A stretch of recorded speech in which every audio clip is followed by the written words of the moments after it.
Assalomu alaykum do'stlar. Bugun sizlar bilan Kuju Motor 600 Double R ni obzorini qilamiz. Ever since I was a kid, I've been the G. If I was your wife, we could have went. I'm so tired all over my body. Oh, she was swollen. Kuju Motor 600 Double R Restylingdan oldingi versiyasi. Adashmanglar, Kuju Motorni 3 xil versiyasi bor 600 ni. SS versiyasi, Double R versiyasi va RS versiyasi bor. SS versiyasini eng birinchi bazaviy komplektatsiyada bo'ladi.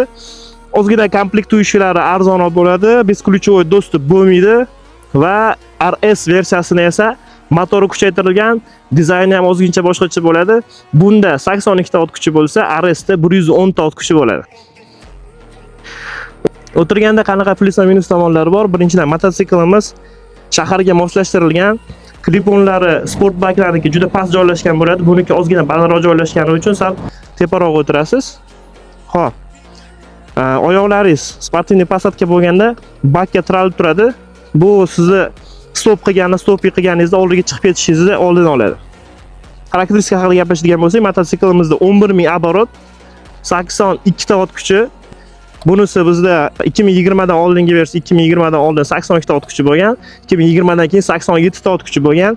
RS versiyasida esa 110 ta ot kuchi. E'tibor berishingiz mumkin, tormozlarimiz Brembo tormozlar bilan jihozlangan. Bu Euro Tour standart bo'yicha qilingan. Ya'ni bu yerda albatta katalizator, motor bug'ilgan, ovoz pasaytirilgan. Stok holatida 220 dan sal oshadi. Stage urganingizdan keyin ozgina manipulyatsiyadan keyin bunda 250, 240, taxminan 240 atrofida tezlikka erishsa bo'ladi do'stlar. Xitoyda bozorida eng ko'p sotiladigan mototsikl mana shu bo'ladi. Hozir endi bunda bitta haydab kelamiz.